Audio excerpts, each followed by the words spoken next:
Nos Caminhos da Fé, com João Paulo Gouveia. Olá, estamos iniciando mais um programa Nos Caminhos da Fé. Muito obrigado a você pela audiência, pela sintonia. Para você que nos acompanha através das nossas rádios afiliadas, muito obrigado pela sintonia. Muito obrigado também para você que nos acompanha através do nosso aplicativo.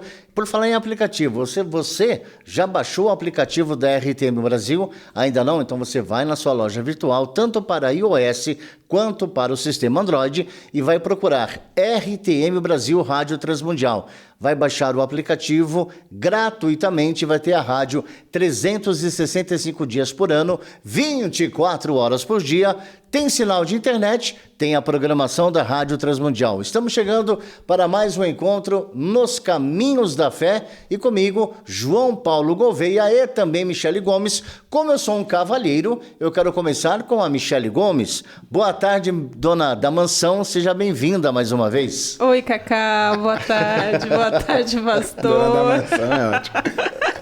Bom, boa tarde para você que nos acompanha, que está ligadinho com a gente.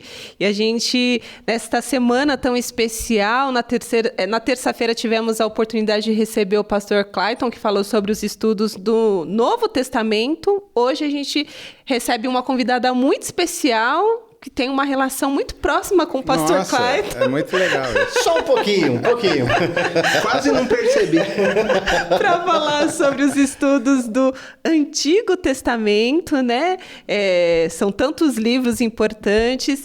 Então, uma alegria receber a professora Marivete Kunz. E eu quero convidar a turma que está ligadinha para participar, porque são tantos livros no Antigo Testamento e tem um que é tão especial para tanta gente, né, que a gente vai falar muito sobre o livro de Salmos também. Não é o único assunto, mas é um livro muito importante. Então, participe. O nosso WhatsApp é fácil. Anota aí o nosso número 11, que é o DDD aqui de São Paulo, 974-181-456. Tem o nosso chat no YouTube que você pode interagir por lá também. Então, aproveita para mandar mensagem. Procure youtube.com/RTM Brasil. Estamos numa campanha para alcançar os 100 mil inscritos. Então, fica o convite para você compartilhar esse conteúdo para que alcance mais pessoas. E hoje vai ser um aulão, hein, pastor? Hoje o bicho vai pegar, né? Inclusive, a professora Marivete Kunz, que é a nossa convidada de hoje, ela fez parte da minha banca de exame no mestrado.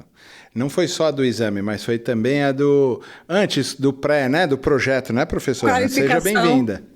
Da qualificação. Obrigada, gente. Obrigada. É uma alegria estar aqui com vocês, participar desse momento de estudos e vamos ver, né, com o que eu posso contribuir. E foi bom ter uma mulher na banca, porque os caras vêm para, né, te fritar. Mas você acha que a mulher ameniza mais? Ela dá aquele... Eu acho ela muito competente, muito técnica. Mas eu acho que só a presença dela, a galera já deu uma segurada.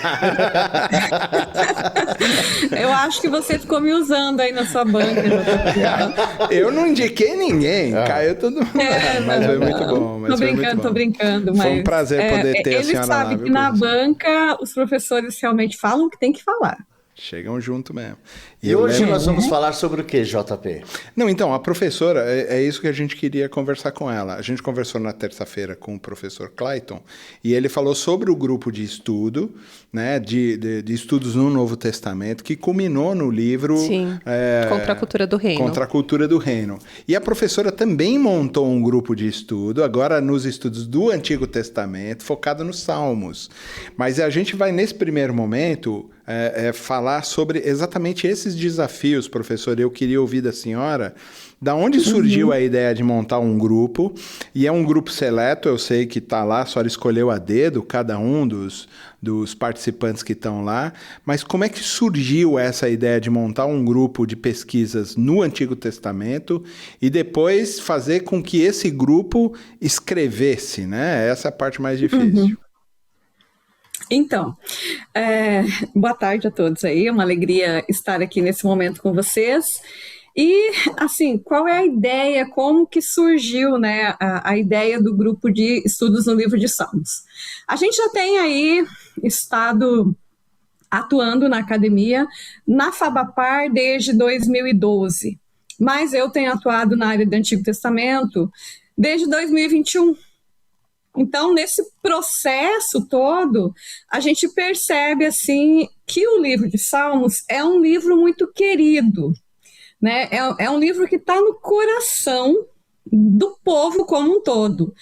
Venha ser um nível mais acadêmico, ou alguém que trabalha mais numa frente pastoral, ou mesmo um livro devocional, né? Então, por que a gente escolheu esse livro? Pela relevância bíblica, litúrgica, teológica, espiritual desse livro. Então, eu diria assim, um conjunto de elementos, porque assim, os salmos dentro das Sagradas Escrituras, eles são únicos, né? Porque eles reúnem poesia, oração, teologia, experiência espiritual, tudo em uma única coletânea, né? Então a gente vê assim que ao longo da história judaica cristã, este livro, ele tem sido utilizado de diferentes formas, especialmente no sentido assim de reflexão, né? Reflexão teológica, na individualidade, no culto,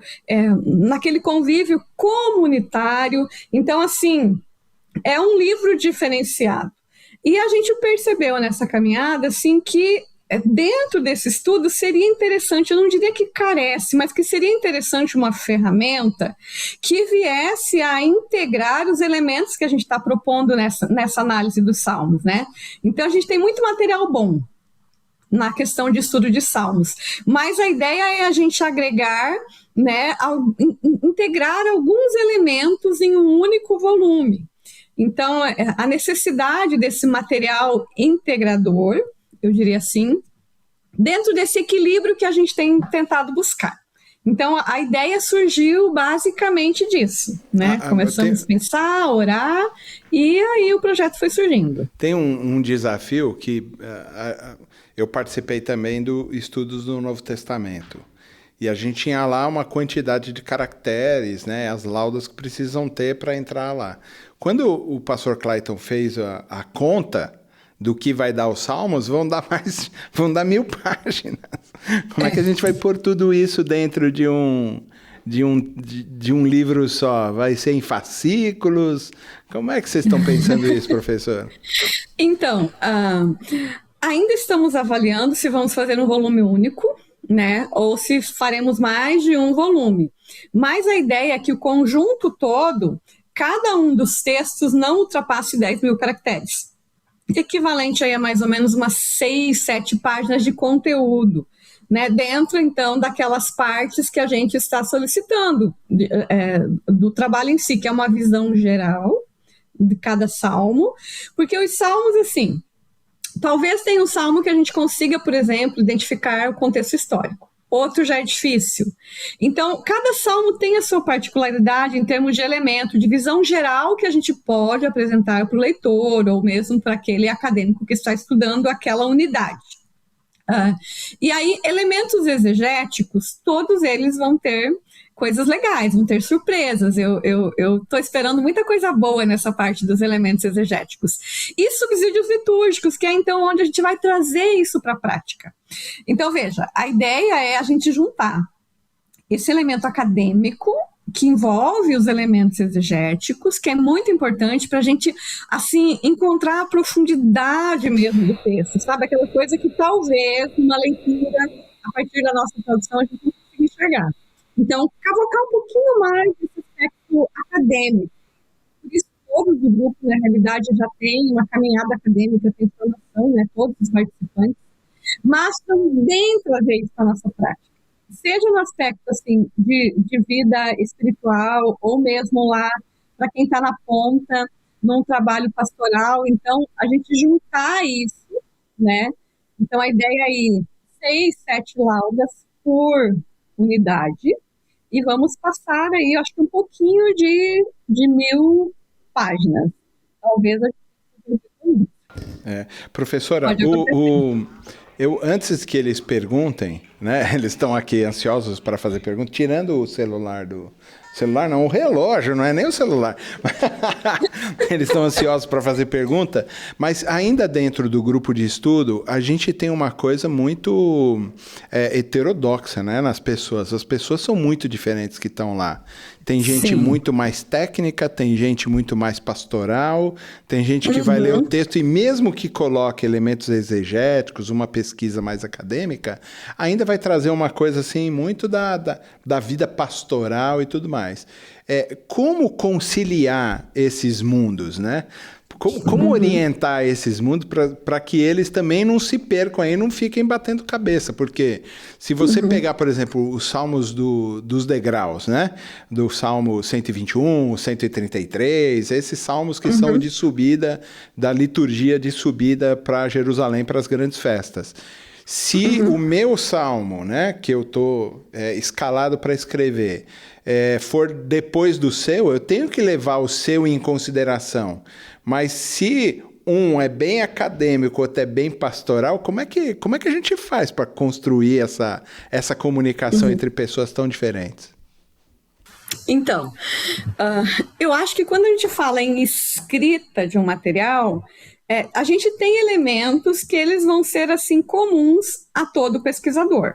Isso que você fala, né, JP? A unidade anterior, a unidade posterior.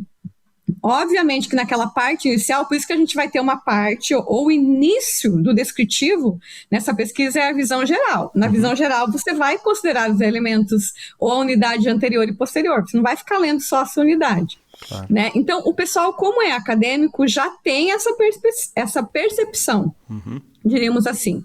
Né? Mas, aí depois a questão dos subsídios litúrgicos, aí a gente tem mais liberdade de aplicar. Né? Então, mas a aplicação ela vem a partir do quê? A partir desse foco exegético. Você não vai trazer uma aplicação, um subsídio litúrgico do nada. Então, independente dessa diversidade que a gente tem dentro desse conjunto de pesquisadores e de autores, a gente vai manter uma linha. Porque a gente colocou, assim, digamos, um descritivo, né? E eu acho que todos os que estão ali têm condições de seguir esse descritivo. Claro. Porque a profundidade e mesmo a aplicação, ela vem a partir de uma análise séria do texto, né? Então, a gente entende que essa análise, a partir de elementos exegéticos, é que vão fazer com que o resultado dos subsídios litúrgicos sejam aquela coisa realmente, assim, bíblica, profunda, que fale o coração. Não é, assim, aleatório. Claro. Ela tem uma base, né? Essa parte, ela tem uma base numa profundidade de análise.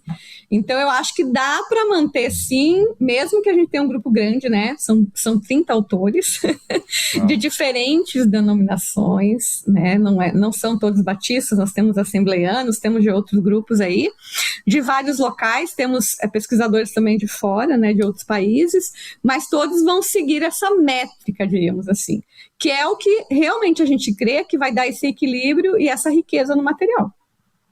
Agora, pensando nesse material que está sendo produzido por esse grupo, né, de pesquisadores, esse conteúdo é voltado para qual público? Se a gente pensar hoje no nosso ouvinte que ama estudar as escrituras, é um material que vai estar acessível a ele ou vai servir como ferramenta para quem tem essa visão mais pastoral, esse conhecimento mais aprofundado, mais acadêmico? Então, qual que é o público desse material que está sendo pensado e produzido? Muito bom, Michele, você fazer essa pergunta aí. Porque, na realidade, esse vai ser um material muito desafiador quando a gente pensa no público-alvo, e nós pensamos nisso, tá? Então, é muito interessante porque, ao mesmo tempo em que nós teremos uma contribuição para o ensino, para a pesquisa acadêmica, a ideia é que esse material também seja muito utilizado lá na outra ponta, na prática eclesial e na vida, digamos, individual, espiritual de cada um. Então, eles são subsídios litúrgicos que tentam aproximar a pesquisa bíblica acadêmica à vida prática eclesial da igreja, mas também do indivíduo como cristão. Então, o que a gente está tentando fazer, eu acho que vai ser bem legal e é um diferencial do nosso material, vai ser essa junção, Michele, sabe, daquela coisa da pesquisa acadêmica bíblica com a prática eclesial. Então, essa abordagem, ela favorece, ela tem algumas vantagens, eu diria assim. Então, aquele que está envolvido na formação acadêmica, estudante de teologia, líderes eclesiásticos vão ter um material muito, muito bom, né, para pesquisa em mãos, porque vai ter aí um texto contextualizado, mas, ao mesmo tempo, aquele leigo que busca melhorar a compreensão desse conteúdo também vai conseguir, porque, assim, a parte exegética, ela não vai ser técnica. Então, é o que eu disse, todos os nossos participantes do projeto, eles entendem que não é só jogar o termo grego lá, ele tem que trazer isso de uma forma clara para que o leigo também consiga entender verdadeiramente com profundidade aquela unidade, aquele salmo. Então, temos o público acadêmico, tá? Mas também nós temos aí um contexto pastoral, um contexto de devoção, né? De formação espiritual. Então, são os dois públicos. Então, desafio? Sim, um grande desafio. E nós temos todo um grupo que vai estar aí ajudando, fazendo a leitura após os autores encaminharem o texto, para que a gente realmente consiga e foque e diga, não, esse material, esse texto ficou dentro da proposta, né? Ele está acadêmico, mas ele não ficou só técnico. É um texto com elementos exegéticos, tem contexto, tem gênero literário, tem uma estrutura, digamos assim, que envolve esses elementos teológicos, mas ele também contribui para aquele leigo ou lá para a prática eclesial. Então, nós temos, né, eu vou estar ajudando nessa parte, mas nós temos pessoas que vão estar fazendo as leituras e as revisões para que o material fique realmente dentro dessa proposta. Professora, o próximo a te perguntar é o Cacá Rodrigues, mas eu estou olhando aí as suas prateleiras e estou com uma inveja santa de tudo que está acontecendo aí atrás da senhora, né? Comentei a mesma coisa antes, viu? E olhando a sua esquerda aí, bem embaixo tem o comentário do Bart, tem o comentário de Romanos, né? Mas esse livrinho que está aí pertinho é o Contra a Cultura do Reino também, do pastor Clayton Kunz? Então, deixa eu explicar aqui, porque eu tô do lado, por causa da claridade aqui, eu vim pro lado da estante do meu esposo, tá? Sim, mas deixa eu ver qual aqui você está falando. Bem aí, ó, onde tem Romanos, carta aos Romanos, bem na sua frente, embaixo agora. Sim. Embaixo desse, aí, olha a sua esquerda. Não, aí mesmo, do lado, carta aos Romanos, a senhora pôs o dedo, aí, esse aí, qual que é esse? Esse aqui é um outro material, é de um Martin Lloyd Jones. É que a mesma cor aqui aparece pra gente, eu falei, olha, Contra a Cultura do Reino. Tá fazendo propaganda, né? O nosso livro tá aqui do lado, uma caixa, porque final de semana a gente tá indo viajar, então a gente tá levando. Os meus já estão acabando, material. Professora. Então tem que encomendar mais. Professora... Tá, essa estante aqui, só explicando, é do Novo Testamento, que é do meu marido. É muito bom. A minha tá lá do outro lado, mas não tinha muita claridade, eu troquei de lado. Eu tô aqui em uma inveja santa, porque esse Carta aos Romanos é um dos melhores que a gente tem, e algum tempo atrás ele só tinha em alemão. Uau. Era muito bom. Então. Eu estou usando alguns textos em alemão também, professor, alguns comentários para minha pesquisa. Muito bom também. Agora o Cacá tem uma pergunta para fazer para a senhora.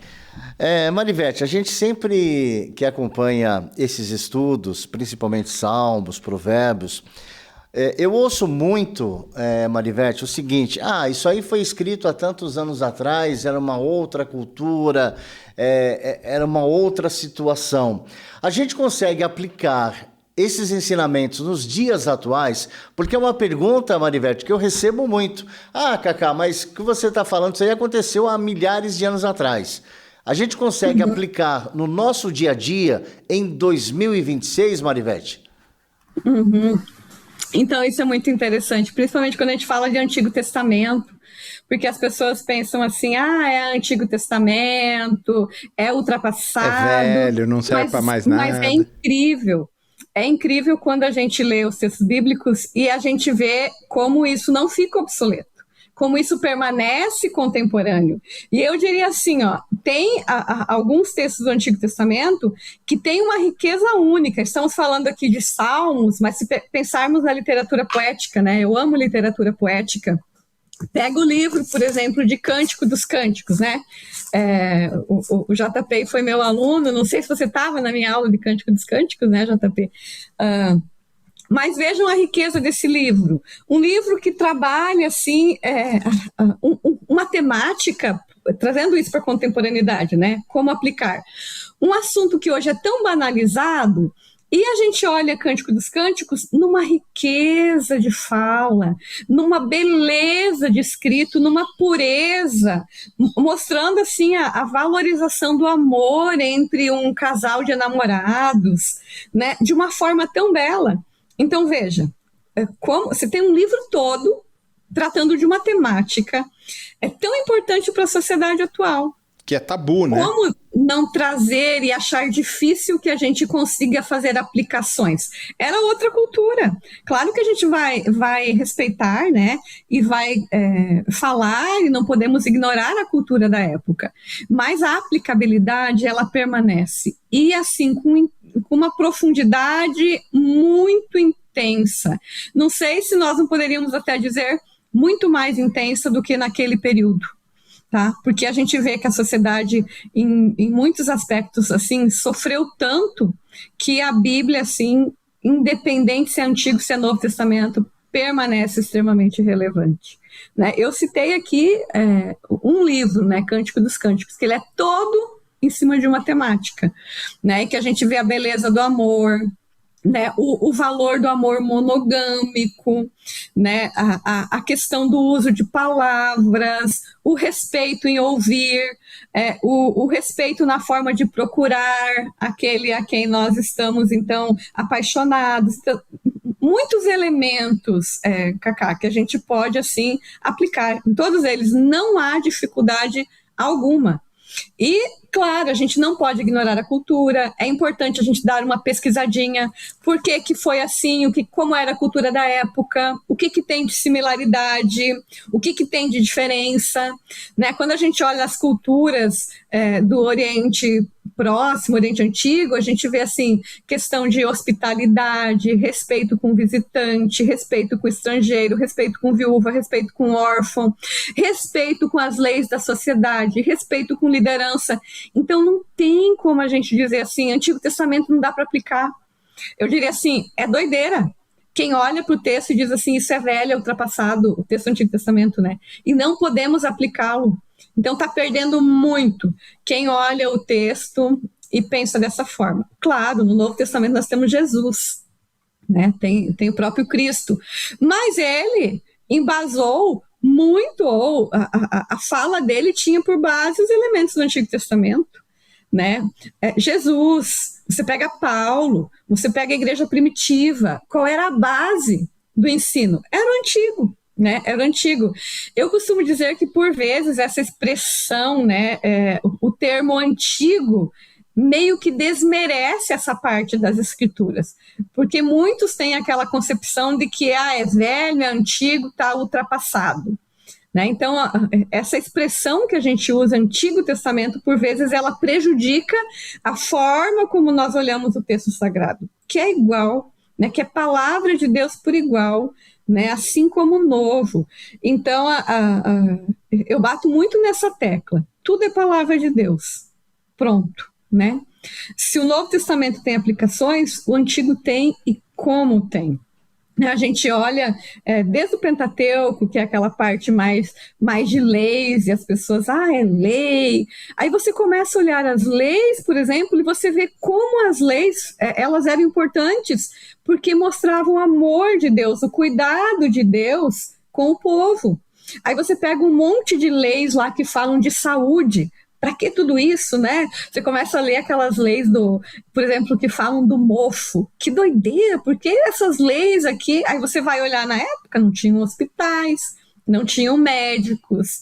Então, eram leis, assim, e esses detalhezinhos, a gente vê o amor de Deus evidenciado, então, nas leis, o cuidado de Deus, né, com seu povo, o amor de Deus manifesto, por exemplo, em leis, porque às vezes as pessoas acham assim, ai, lei é horroroso, lei não, né, lei já não precisa mais, agora é amor, é graça, mas a gente enxerga o amor de Deus, então mais uma aplicação que a gente traz, né, eu citei, por exemplo, o mofo, né, quem é dona de casa, eu também sou dona de casa, se tem mofo em algum lugar, o que a gente faz? Joga o negócio fora.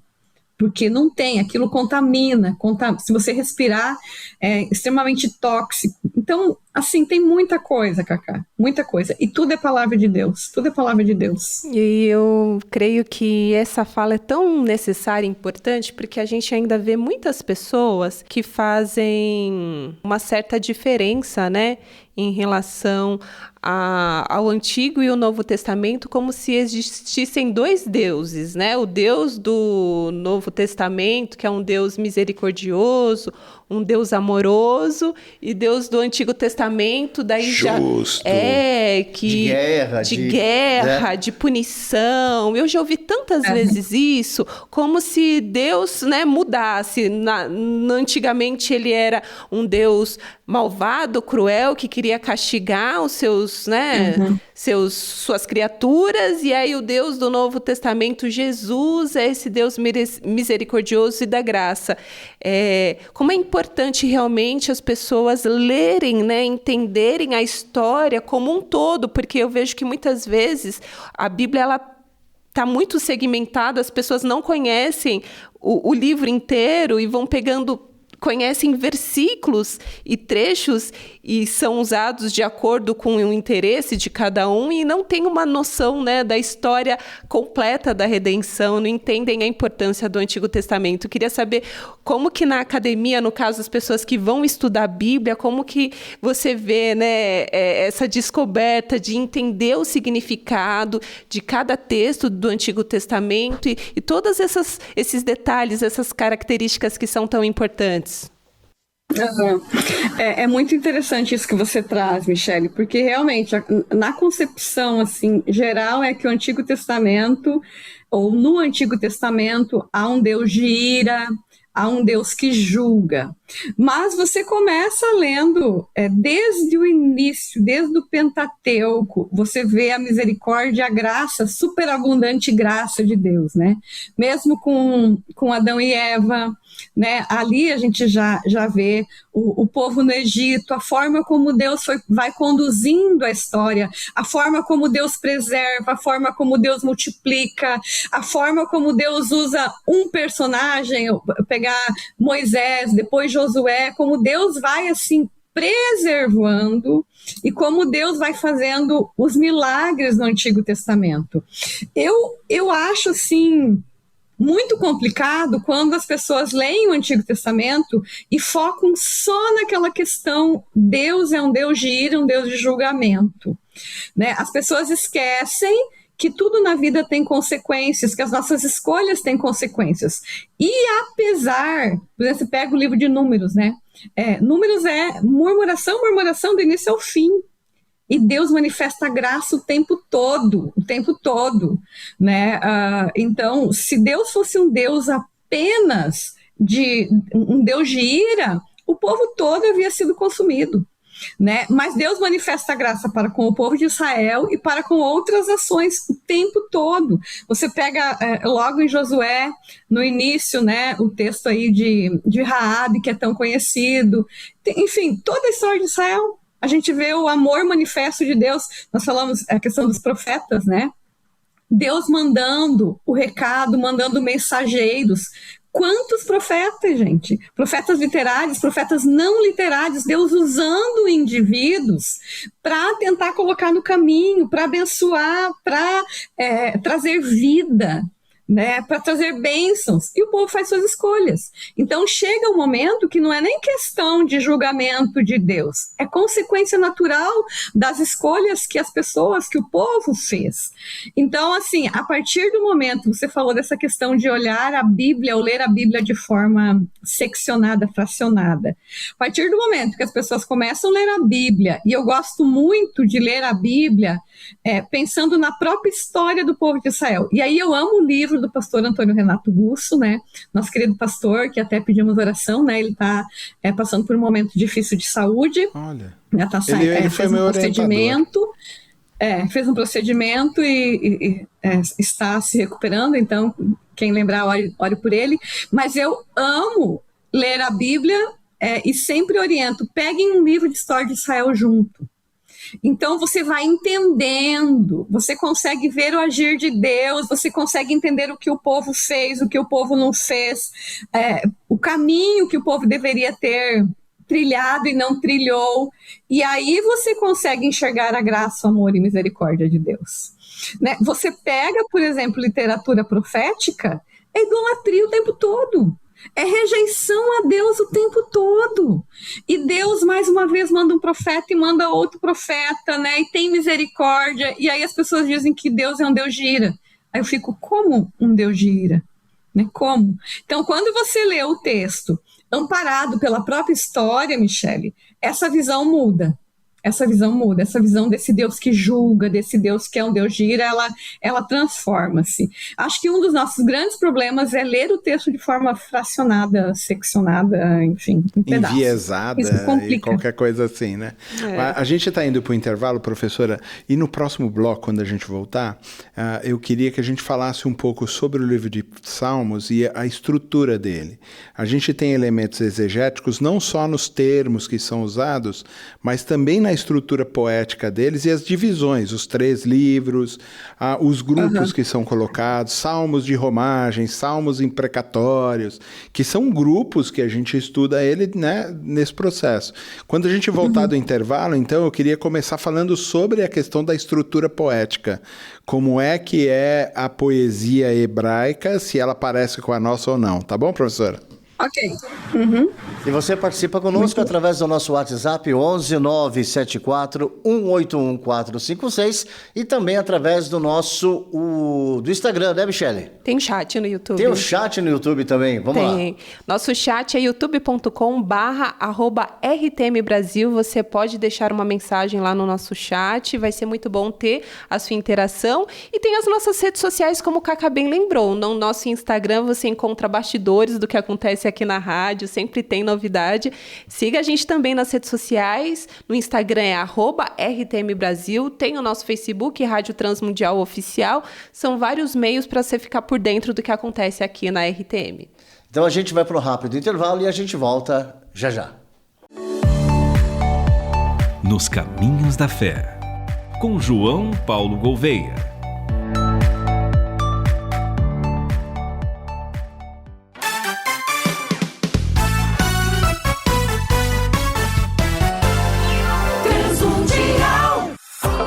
Já está disponível a 17ª edição da revista RTM Brasil. A reportagem de capa traz informações e depoimentos relacionados à série de discipulado Cada Homem um Guerreiro. Confira também a volta do programa A Palavra em Canções, uma entrevista com a missionária Renata Teodoro e a nova produção do Bible Project, inspirada no Sermão do Monte. E ainda tem mais, outro assunto abordado é negócios. E a Rede Tela, grupo de empresários, empreendedores e profissionais cristãos, parceria da RTM, é destaque. Já a coluna Fala Pastor recebe o pastor e professor Clayton Kunz, diretor da Faculdade Batista Pioneira. E para ler a versão digital da revista, basta acessar rtmbrasil.org.br/revista. Revista RTM Brasil, para todo mundo ler. Aqui o Evangelho é levado a sério. A RTM lançou o curso bíblico digital Tomando Decisões segundo a Vontade de Deus. A iniciativa mostra como compreender a vontade de Deus e os propósitos dele a partir das Escrituras. E o melhor, o acesso é gratuito. Alunos que concluírem o curso têm direito a um desconto de 50% na compra do Comentário Bíblico de Apocalipse, do pastor e professor Itamir Neves. Inscreva-se já e saiba como garantir o seu desconto para o livro pelo site cursos.rtmbrasil.org.br. RTM Brasil, para todo mundo ouvir.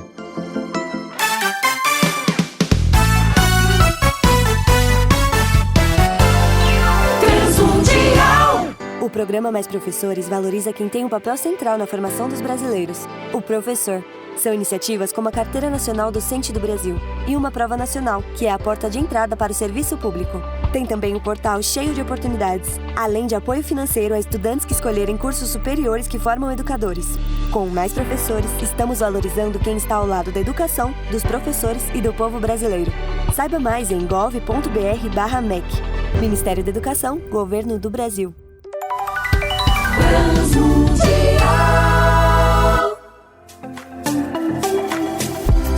Que tipo de conteúdo você gosta de ouvir na RTM?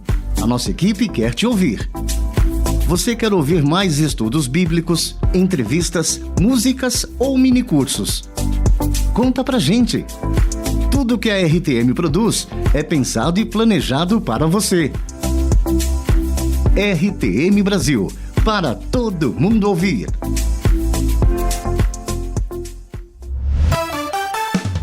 Esta é a Transmundial, transmitindo direto de seu centro de produções em São Paulo, Brasil.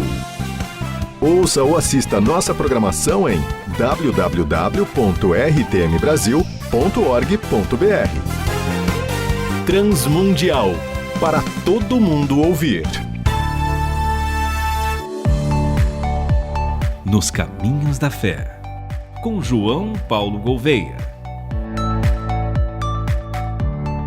De volta com a programação da RTM Brasil, Nos Caminhos da Fé, com João Paulo Gouveia, também com a Michele Gomes, e hoje recebendo uma convidada mais do que especial, né, JP? Professora Marivete Kunz, especialista em Antigo Testamento, né? Foi minha professora no mestrado, foi um prazer ter aula com ela, ela realmente acrescentou muito na minha vida acadêmica e na minha jornada pastoral aí. A gente terminou, professora, no bloco anterior, e a gente ia começar a falar sobre a estrutura da poesia hebraica, né? Quando a gente pensa na poesia feita latina, né, brasileira, a gente fala de rima e prosa, né? Na estrutura hebraica não é bem assim, né? Muito bem. Então, a gente tem na poesia, as características da poesia hebraica, elas envolvem rima, ritmo, tem isso. Mas o grande diferencial das características da poesia hebraica é que ela é muito mais do que a ênfase em ritmo e sons. Tem isso. Mas a poesia hebraica, ela enfatiza ideia. Então, diríamos assim, é o ritmo da ideia, não é o ritmo somente do som. E por isso que a gente tem essa riqueza permanente. Não perdemos nada com relação, por exemplo, quando é feita a tradução do texto hebraico para a nossa versão, porque a ideia permanece. Então, o que está por detrás da poesia hebraica é o aspecto ideia. Esse é o elemento assim que faz com que ela permaneça tão linda, embora ela tenha assim jogo de palavras que são perceptíveis quando a gente lê, obviamente, mais no hebraico. Talvez não, na leitura em português, por vezes a gente perde essa riqueza do som que temos na poesia hebraica, mas a ideia, ela permanece ali, o tzadik, Sadeká, mesmo os profetas, eles fazem uso muito de elementos da poesia hebraica, né? Claro que na literatura poética, esse bloco que nós estamos falando é muito mais rico, né? Mas, assim, o grande diferencial é a ideia que está por detrás. A poesia hebraica não é somente rima de sons, né? Ou de letras, ela enfatiza a ideia. E aí a riqueza é assim, muito diferenciada, não é apenas sons, letras, né? É uma associação que vai além. Esse salmo que eu peguei para estudar, só com curiosidade que a senhora falou aí sobre o tempo, né?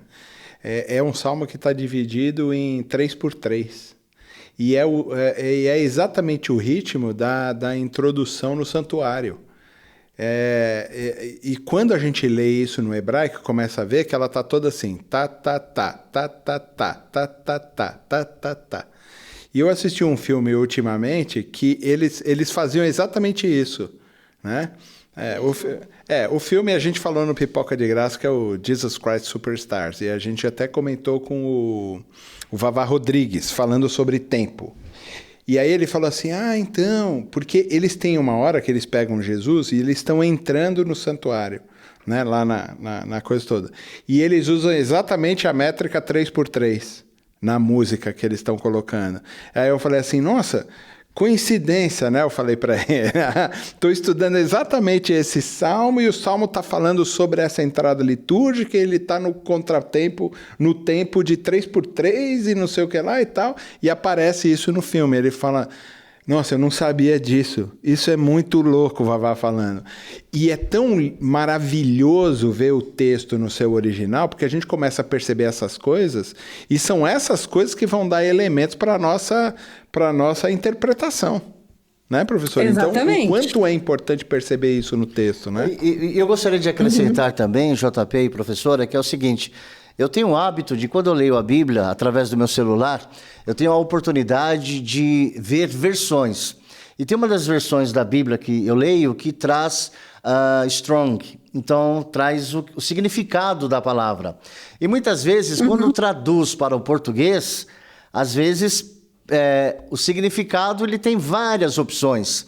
E quando a gente lê e a gente tem a oportunidade de pegar a Bíblia, de ter uma strong e ver o significado realmente do hebraico e também do grego, no caso do Novo Testamento, e o hebraico e o aramaico, no caso do Antigo Testamento, a gente abre o nosso leque. Abre tudo. Então, muitas vezes, uma palavra que quer dizer, para você, quer dizer uma coisa, só que quando você lê no original, ela te abre um leque de opções para entender aquele versículo. Então, é importante também, professora, que a gente, caso a gente tenha a oportunidade de poder ter um estudo um pouquinho mais profundo, né? Um comentário, ou até mesmo uma strong, para entender aquilo que o autor quis dizer. Se você for observar bem em cima da cabeça da professora, lá em cima nos livros, o comentário que você está falando está lá em cima, do strong. Ele está avaliando a biblioteca. Não, você percebeu, né, professora? Ele está de olho na sua biblioteca. Eu acho lindo essas lives, esses podcasts e tudo que tem livros atrás, eu fico, aquele livro ali é bom. O livro que você está falando, o comentário do Strong, é esse que está bem em cima da cabeça dela ali. Isso. Lá nas teologias sistemáticas, lá em cima. Mas eu acho legal isso porque eu começo a abrir o celular e eu começo a ver. Eu gosto de fazer muito isso, de pegar o original, aí eu vou lá na palavra, clico, né? Porque está em hebraico, porque a minha Bíblia no celular tem essa opção. Em português, aí aparece no hebraico, aí eu clico no hebraico e tem o dicionário Strong.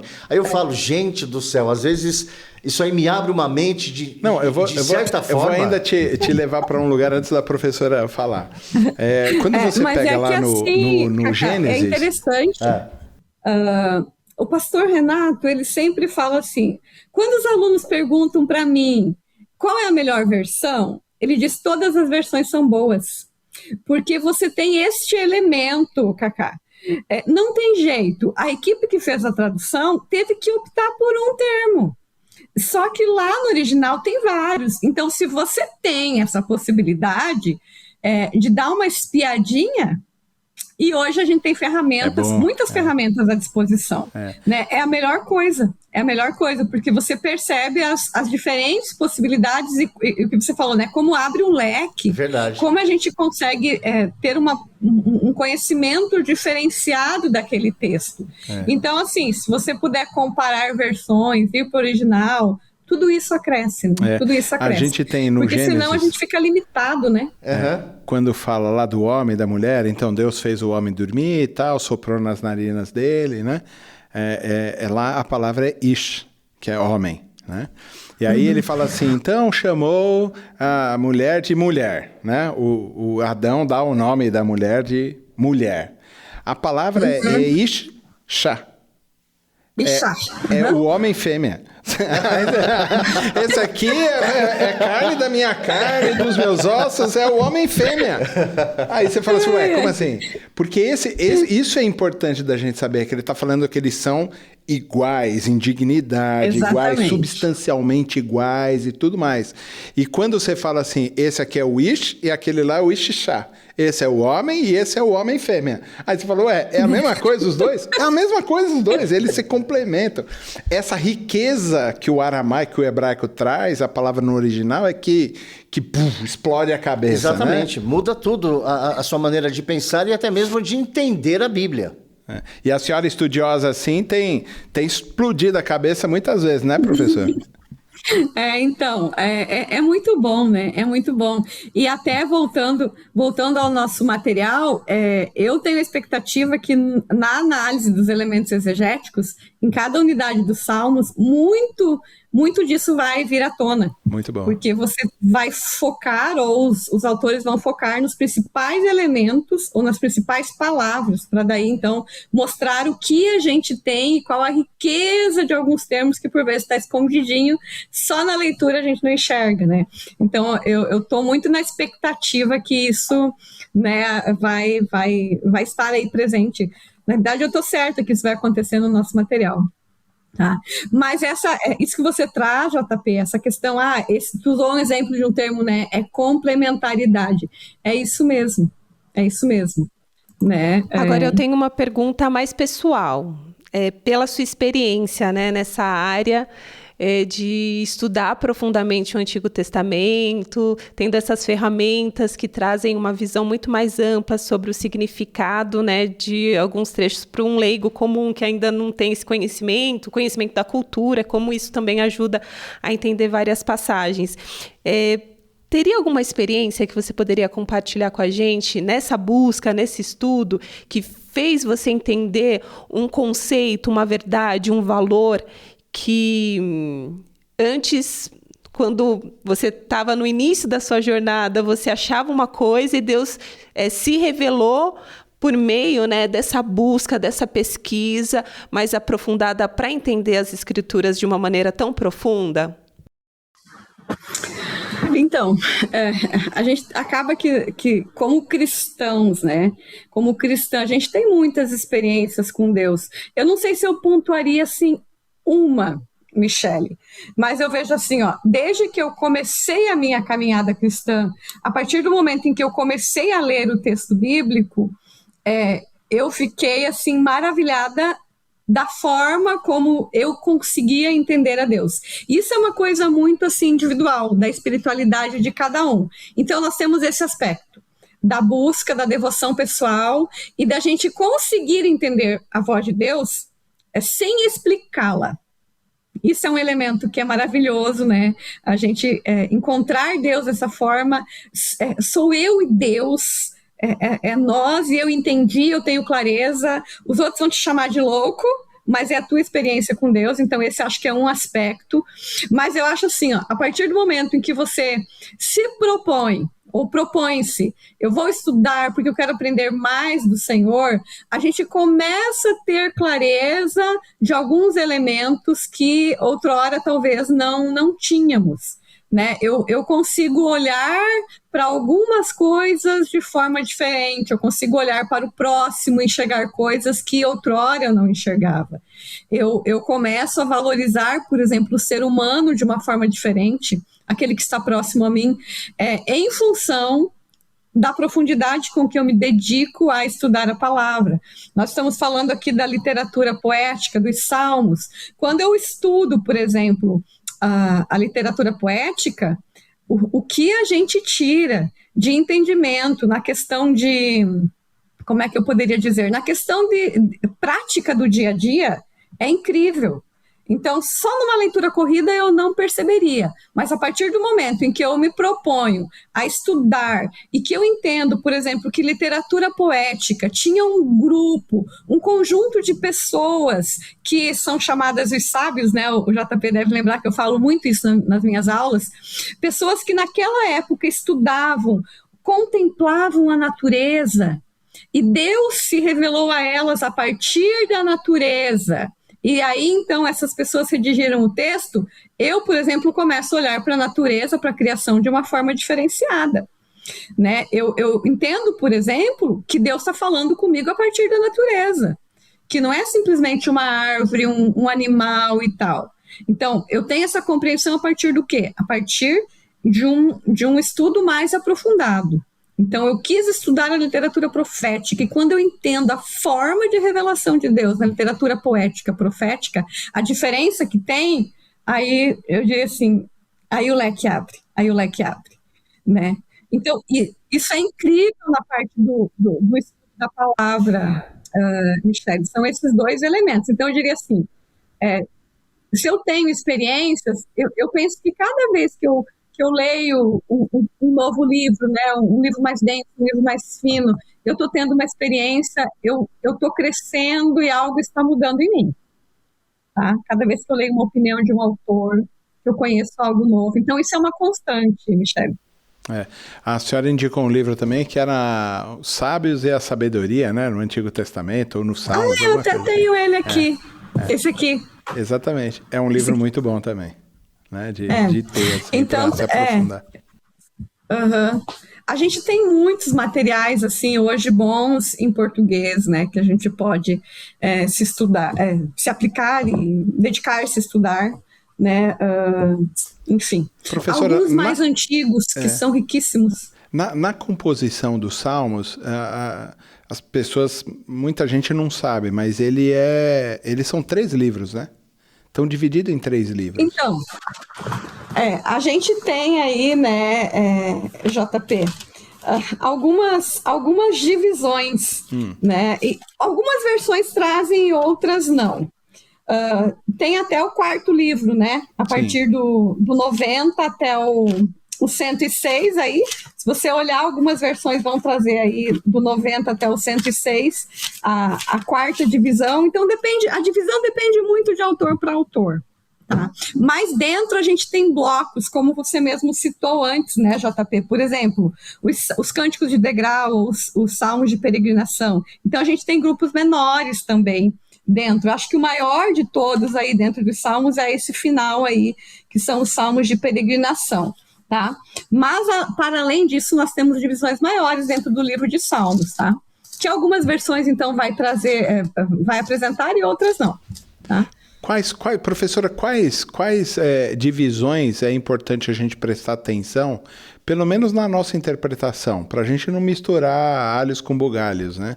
Porque isso também vai ser importante. Se eu entender aonde ele está localizado, qual o tipo de grupo ele pertence, eu vou entender melhor ele. Então, pegar um salmo de imprecação e eu interpretar ele como um salmo de romagem, por exemplo, a gente vai ter dificuldade, né? Então aí a gente entra no aspecto literário, né, de cada unidade. Então nós temos salmos de louvor, salmos os salmos de gratidão, os salmos imprecatórios, né? A gente sempre fala que não existe salmo de imprecação, nós temos imprecações nos salmos, porque nós não temos nenhum salmo completo que venha a ser uma imprecação, então nós temos imprecações nos salmos. Mas às vezes, dentro de um salmo, os salmos são muito interessantes, porque por vezes ele não é uma oração do início ao fim. Ele, dentro dessa oração, ele tem um clamor, ele tem um momento de misericórdia, né? Ou lá no meio ele vai ter uma fala de imprecação. Aí o que é interessante é a gente conhecer os aspectos literários, tá? Do tudo que envolve os salmos, e que são, assim, diversos. Eu acho que esse é o maior desafio dentro do estudo dos salmos. É a quantidade de gêneros literários, de elementos literários que a gente tem dentro dos salmos, tá? Porque por vezes ele não é apenas uma imprecação ou um salmo de lamento. Ele vai ter uma ênfase. Ele tem uma ênfase, né? Ele pode estar mais voltado a um lamento ou a uma gratidão, isso sim. Mas o legal é que lá dentro ele tem, assim, vários elementos, ele tem várias características. Ele vai ter uma estrofe, ele vai ter um refrão, né? Ele vai ter um paralelismo, ele vai ter ênfases diferenciadas. Agora, uma coisa importante que você fala assim da estrutura, sempre que eu leio uma unidade, é importante eu ler a anterior e a posterior. Acho que isso é o básico quando a gente fala de salmos, tá? Porque, no geral, nós estudamos os salmos por unidade. cada salmo é uma unidade completa. Mas, por exemplo, se nós pegarmos o salmo bem conhecido, o salmo de número 42 e 43, tem um refrão que aparece nos dois lá, que é porque estás abatido a minha alma, né? É porque te perturbas dentro em mim. Então, esses dois salmos, deveríamos estudá-los como uma unidade, porque tem um refrão que aparece em ambos. Então, o ideal, quando a gente fala em estrutura, é ler pelo menos o anterior e o posterior, tá? Mas cada um tem, assim, a sua riqueza. A gente pega o Salmo de 119, por exemplo, que praticamente todos os versículos, 2 ou 3 versículos, não estou lembrada bem se são 2 ou 3, apenas que não citam alguma expressão que diz respeito à lei, à palavra, né? Então, ele tem dentro dessa característica dele, algo especial que é dele. Todos eles têm isso. Professor, eu converso com meus alunos e aí o Salmo 38, para mim, eu tenho muito carinho por ele, apesar de ser o 88. Eu digo, esse aqui você precisa usar com moderação, né? Falo, todos os outros salmos use sem moderação. Mas quando chega no Salmo 88... esse é um salmo complicado. Como é que a senhora vê o Salmo 88? Então, quando eu leio o Salmo 88, a impressão que eu tenho é que é um momento de desespero, né? É o sentimento que eu tenho. Trevas, desespero, algo assim, porque é um clamor muito intenso. E a gente tem ali um lamento, a gente tem junto a expressão do coração do salmista nesse salmo. Então, tudo isso está envolvido e realmente é um salmo muito forte, dá a impressão que o salmista está no momento de desânimo, de desespero e... ele termina, parece que sem uma resposta de esperança. Parece assim, desesperançado completamente, né? Isso aí, tá? Então, a gente tem esse sentimento. Isso é legal dos salmos, porque o salmista, ele expressa, já tem alguém que fala, né? Acho que Calvino que falava que os salmos, eles são uma anatomia da alma. Então, é aquilo que está lá no profundo da alma daquele que escreveu, ele apresenta a Deus, do jeito que ele está. E nesse sentido, eu acho que isso é um dos elementos que nos identifica muito e que faz com que a gente ame tanto os salmos, né, dentro desse bloco da literatura poética. Porque é o ser humano abrindo seu coração com todas as emoções, com toda a sinceridade diante de Deus, né? É o homem falando a Deus, não é mais o profeta que veio aqui trazer o recado do Senhor, mas agora é o indivíduo que está diante de Deus na sua inteireza, com maior sinceridade. Acho que essa identificação a gente nos aproxima muito dos salmos. Uma coisa que eu acho interessante, pelo menos eu não sei se é em outros países, mas aqui no Brasil, o Salmo 91 e o Salmo 23... são os mais conhecidos, né? Que a gente Toda entra casa, de estabelecimento, né, comercial em casa, que está aberto no Salmo 91. Eu não sei a origem, mas isso é real, né? Assim, no Brasil, isso é muito forte.